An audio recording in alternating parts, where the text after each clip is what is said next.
और प्रेम से बोलेंगे मां। स्वर अपने आप में चिकित्सा है। अगर इसके आयाम को आप समझेंगे तो ये हर तरह से प्रतिपादित करने की प्रकृति से बड़ा गुरु कोई नहीं हो सकता। और उसी के रूप में मां का जो शंखनाद है ये हमारे जीवन में सात्विकता को भरता है। सबसे पहले मैं परम पूज्य जो हमारे महर्षि हैं या आप कहिए हमारे आदर्श हैं, भाई अमर शहीद क्रांतिकारी राजीव भाई दीक्षित जी के चरणों में प्रणाम करता हूं, जिन्होंने भारत के अंदर पे ऐसी विचारधारा की क्रांति खड़ी करी है कि पूरब से पश्चिम, उत्तर से दक्षिण आदि की क्रांति दिखाई देती है, लहर दिखाई देती है। कोई व्यक्ति बिना पदों में रहते हुए कितना महत्वपूर्ण हो जाता है। किसी एक व्यक्ति जिसके पास इतना भी कम ना होता हो कि वो व्यक्ति लोगों को जोड़ सकता हो अपने आपस में। कोई एक व्यक्ति जिसको किसी नेता ने या किसी भी अभिनेता ने कभी समर्थन नहीं दिया। कोई एक ऐसा व्यक्ति जिसने कभी जब इस भूमि में कदम रखा हो तो उसे ये भी पता ना चलता हो कि कौन हमारा साथ देगा। आज एक ऐसे व्यक्ति की पुण्यतिथि है, ऐसे व्यक्ति का जयंती मानी जाती है। तो पहले तो अभिनंदन कीजिए भाई राजीव दीक्षित जी को, जिसके कारण पे आज ये आयोजन यहाँ पर किया जा रहा है। अब चूंकि ये समय पूरा समाप्ति की ओर हो चुका है, समय भी ज्यादा नहीं है, मैं बातें बहुत कर नहीं सकता यहाँ पे, लेकिन फिर भी मैं अपनी बात को इसी रूप में आपके बीच रखना चाहता हूँ कि अगर हम राजीव भाई दीक्षित जी के आज इस चित्र के साथ यहाँ पर खड़े हो गए, अगर हम ये समझ रहे हैं कि राजीव भाई दीक्षित कोई व्यक्ति है जिसने हमारे जीवन को बदला है, हो सकता है वो किसी के गुरु ना हो, हो सकता है कोई उनसे सीखा भी ना हो सकता है, लेकिन उनका प्रभाव इस पूरे भूमंडल में दिखाई देता है। कोई एक ऐसा व्यक्ति, कथाकार, कलमकार, अभिनेता, एक भी अपवाद नहीं है जो राजीव भाई दीक्षित जी की उस क्रांति की महत्व को नहीं जानता है राष्ट्र के अंदर। तो मेरा आप सभी से इतना कहना है, राजीव भाई ने चिकित्सा के जिस ध्येय को खड़ा किया था, उन्होंने गुरुकुल के जिस मूल सिद्धांत को देश में खड़ा किया, भारतीयता की विचारधारा को लेकर आए, उन्होंने देश में गौशाला या गौ माता की रक्षा की जो बात करी देश के अंदर पे, अगर उसके प्रति हम कुछ करना चाहते हैं तो सबसे मूल बात तो ये है कि हम पवित्रता और शुचिता अपने जीवन में लाएं। कहने को बड़ी बड़ी बातें कहने को सभी लोग मिल जाएंगे आपको, लेकिन सबसे महत्वपूर्ण बात है शब्द, विचार, बातें तो आदर्शों के जैसे ले आओगे कि उनके जैसी पवित्रता कहां से लाओगे। ये पवित्रता बहुत ही संकल्पों से, कई जन्मों से सामने आती है हमारा। आज चाहे हमारे देश के जितने वैद्य हों जो बहुत श्रेष्ठ कार्य कर रहे हैं, लेकिन मैं कई चीजों में कई लोगों के बारे में सबके पास लोगों को भेजता रहता हूँ। यहाँ आए हुए कई शहरों के पास विभिन्न जगह से मैंने लोग भेजे हैं चिकित्सा के लिए, लेकिन कितने लोग पता है आपको आपके पीछे ठगे जाते हैं, आप नहीं जानते। कभी आप कभी नहीं समझ सकते कितने लोग पीड़ित होकर लौटते हैं वहां से, कितने लोगों का मनोबल गिर चुका होता है वहां से आने के बाद, कितने लोग होते हैं जो आपकी शिकायतें करते हैं हमसे आकर। आपको हैरानी होगी, इतनी मजबूरी है हम लोगों की, क्योंकि हम आयुर्वेद के प्रचारक हैं, हम राजीव भाई दीक्षित जी के प्रचारक हैं कि चाहकर भी आपके विरोध में कुछ नहीं बोल सकते। लेकिन ऐसा मत कीजिए साहब। अगर आपने अपने कार्य को पूर्ण ईमानदारी, सच्चता, पवित्रता के साथ नहीं किया, मैं मानता हूं सब पे रिजल्ट नहीं आ सकते, कमियां होती हैं, नहीं होता हर चीज का इतना, कई जगह हो सकता है केस खराब भी होती है, लेकिन फिर भी अगर हम उसको अपना भाई समझकर, अपना बेटा समझकर, कहने का मतलब आयुर्वेद में यही भाव अलग है जो आपको अपनों की तरह जोड़ता है, वरना एलोपैथी और आयुर्वेद का अंतर क्या रह जाता है। अगर आप इसके एक रोगी के प्रति अपना करुणा भाव नहीं रख सकते, उसके प्रति आत्मीयता नहीं रख सकते, बस एक फॉर्मूला जो बना दिया आपने, डिग्री उसको थमाई और इसको खा ले तेरी चिकित्सा हो जाएगी, आप ये तक नहीं देख पाए, हो सकता है उसकी स्थिति कितनी बेकार हो सकता है उसके अंदर कितने प्रभाव गड़बड़ होते हो, लेकिन आपने एक स्टैंडर्ड फॉर्मूला उसको दे दिया व्यक्ति को। तो वैद्यों की ये परंपरा नहीं रही है भारत में, वैद्यों का आधार ही बहुत अलग है। और यहाँ पर जो भी ये पूरा आयोजन किया जा रहा है, इस पूरे आयोजन के लिए मैं शुभकामनाएं देना चाहता हूँ। हो सकता है हम सब में कमी होती है, यहाँ पर मैं जो हमारे भाई कमल जी हैं जिन्होंने इसको पूरे आयोजन को कर रखा है, और जब राजीव दीक्षित गुरुकुल की जिस समय स्थापना हुई थी, हमने बहुत ही संकल्पों के साथ, बहुत मेहनत के साथ और पुरुषार्थ के साथ उसको बनाया था, बहुत प्रेरणा के साथ उसको बनाया गया है, और बहुत बड़ी सिद्धांत उसके साथ जुड़े हुए हैं हमेशा, क्योंकि उसमें राजीव भाई दीक्षित जी का नाम लगा हुआ है। हम देश के अंदर सुनिश्चित कर देना चाहते हैं कि राजीव दीक्षित जी के काम के लिए, अगर उनके काम को करने पर कहीं पर भी सैद्धांतिक रूप से कहीं भी कमियां आएंगी, किसी भी व्यक्ति में आए, चाहे वो हमारा भाई कमल हो, चाहे कोई बाहर का व्यक्ति हो, चाहे डॉक्टर BR हो, दुनिया में हर व्यक्ति जो राजीव भाई के विचार पे काम कर रहा है, लेकिन अगर उसमें गड़बड़ होगी तो हम उसका प्रत्यक्ष विरोध भी करेंगे और सामने बोलेंगे, और कोई माइक वाला हमें नहीं रोक सकता। इस दूसरी हमने यही काम किया है। मेरा परिचय भी मैं आपको दे नहीं पा रहा हूं यहाँ पर। मेरा परिचय कभी मैं किसी और समय पे आपको दूंगा। इतना समझ लीजिए कि देश के अंदर पे हमने एक वैक्सीन पे आरटीआई लगाई थी, जिसमें गाय के रक्त का जिक्र आप अपने टीवी के माध्यम से सुना था। वो आरटीआई पूरे भारत के अंदर फैली। आप सोचिए, शर्म का विषय देश के अंदर पे हम गाय वालों का देश कहते हैं इसको।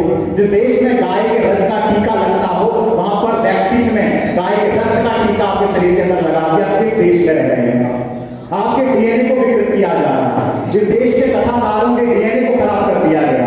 मंगल पांडे के संग यही घटना उस दिन घटित हुई थी। तो मंगल पांडे ने कभी अपनी नौकरी इसलिए नहीं छोड़ी कि अंग्रेजों का नौकर थे करके, कि उनको इससे आजादी मिली थी अंग्रेजों से। उनकी तो मस्त जिंदगी कट रही थी, सैलरी मिल रहा था, वेतन मिल रहा था, वेतन भोगी थे। समस्या तब खड़ी हुई जब पता लगा कि मेरा धर्म भ्रष्ट कर दिया गया है। और जब धर्म पर बात आई तो मंगल पांडे ने मेजर ह्यूसन को गोली मार दी। इतिहास है देश का।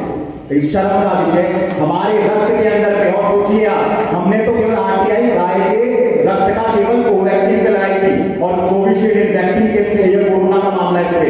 लेकिन सरकार ने खुद को एक्सपोज किया और ये कहा पोलियो से लेकर जितनी भी वैक्सीन आप अपने बच्चों को लगा रहे हैं आज तक, उन सब में गाय का रक्त प्रयोग किया जाता है। सोचिए किस देश में रह रहे हैं आप, कितना बड़ा छल आपके साथ किया जा रहा है। तो ऐसे करते करते इस देश में गौमाता को राजमाता का सम्मान दिलाने के लिए एक बहुत बड़ा अभियान चला रहे हैं विगत 10 वर्ष से। पूज्य गोपाल मणि जी महाराज है उत्तराखंड के बहुत बड़े, जिन्होंने पूरे पीढ़ी को उठा रखा है कि आंदोलन नाम का मैदान में लगे हुए हैं। तो उसके समन्वयता में लगे हुए हैं। और आने वाली अगली जो गोपाष्टमी है 2023 की, एक वृहद आंदोलन होगा देश की राजधानी दिल्ली में। और गवाह बनेंगे लोग कि जब तक गाय को राष्ट्रमाता का सम्मान नहीं मिल जाता, जिसके लिए आज इसके बिना सुश्रुत की, यहाँ तक कि चरक की जो पूरा आयुर्वेद का ग्रंथ है, वो भी बिना गाय के मोहर के संपादित नहीं हो पाया। तो पंचगव्य का महात्मा ही लिखना पड़ा उसको। तो इतनी बड़ी पीड़ा या इतनी बड़ी षड्यंत्र अगर देश में हो रहे हैं साथियों, तो हमें इस काम को करना पड़ेगा। क्योंकि देश आजाद हो गया, लेकिन देश की आजादी का मूल रही मंगल पांडे की गौभक्ति आज तक इस देश में पूर्ण नहीं हो पाई है। और केंद्रीय रूप में गौ माता को राष्ट्रमाता का सम्मान मिलना अविलंब जरूरी है। इसके लिए मैं आप सभी को मैंने निमंत्रण भी देने आ रहा हूँ यहाँ पे। तो आप जरूर आइएगा। अगले वर्ष के लिए उसकी पूरी तैयारी चल रही है हमारी। और यही सब चीजें राजीव भाई दीक्षित जी के नाम पर पूरे भारत में चल रहा है। और देश में सोशल मीडिया का राजीव भाई का सबसे बड़ा हैंडल हम लोगों ने चलाया हमेशा। सोशल मीडिया के माध्यम से उनका विचार प्रचार प्रसार जितना हो सकता था हमने किया है। और हम उनके प्रचारक के तौर पे इस देश में काम करते हैं, चाहे वो वर्धा हो चाहे कहीं हो। हर जगह पर इस काम को चलाना और फिर सिद्धांतों और मूल्यों को रखे रखना हमारा ध्येय है। क्योंकि नेताओं से लेकर हर व्यक्ति राजीव भाई का नाम लेने लग गया, ये समझ लीजिए आप। एक बात समझ लीजिएगा जो भी कमल जी ने आपको कही, वो बात बड़ी महत्वपूर्ण है। कहीं ऐसा ना हो राजीव भाई दीक्षित भगत सिंह बन जाए। हमें राजीव भाई दीक्षित जी को भगत सिंह ही बनाना।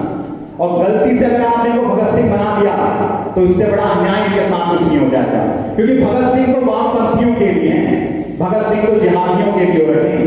भगत सिंह तो आप देखेंगे सबके हो गए हैं। क्योंकि भगत सिंह को एक प्रतीक बना दिया गया अपने अपने हितों के लिए पूरा करने के लिए।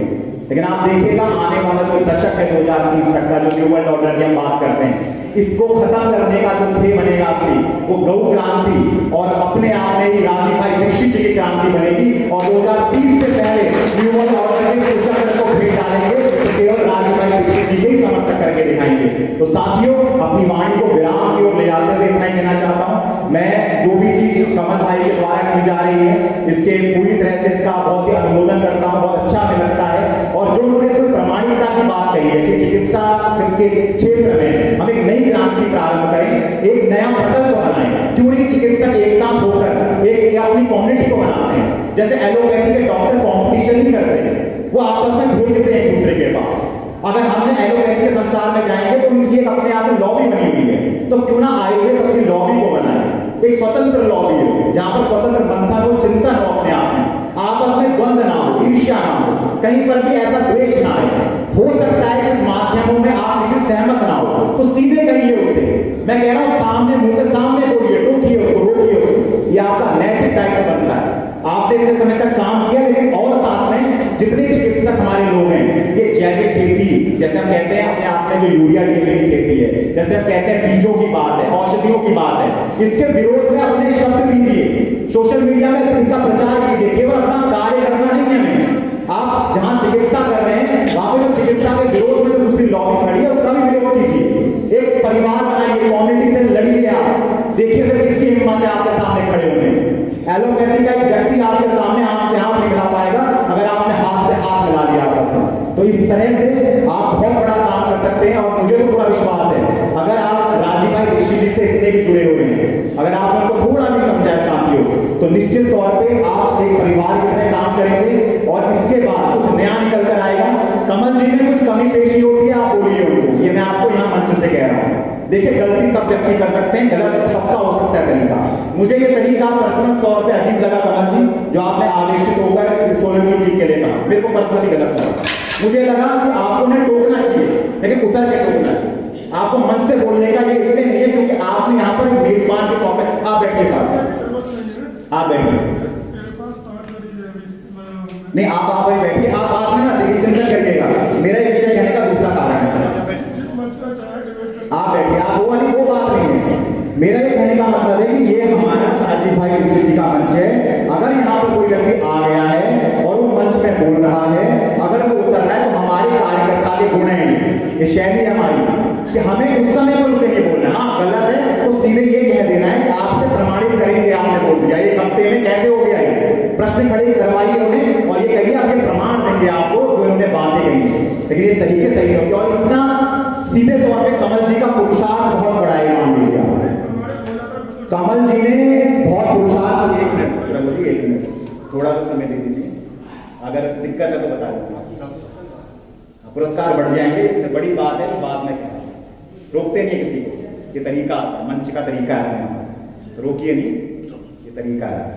तो मेरा आपसे यही कहना है एक स्वस्थ क्रांति विचार के साथ इस भारत में उस काम को करके दिखाएगा। हमारी बहुत शुभकामनाएं, आप सभी को प्रणाम। बोलिए भारत माता की जय, वंदे मातरम, वंदे मातरम, वंदे मातरम। और एक पंक्ति है अंतिम, वो है कमल भाई जैसे लोगों के, आप जैसे लोगों के जो उसमें काम कर रहे हैं कि अगर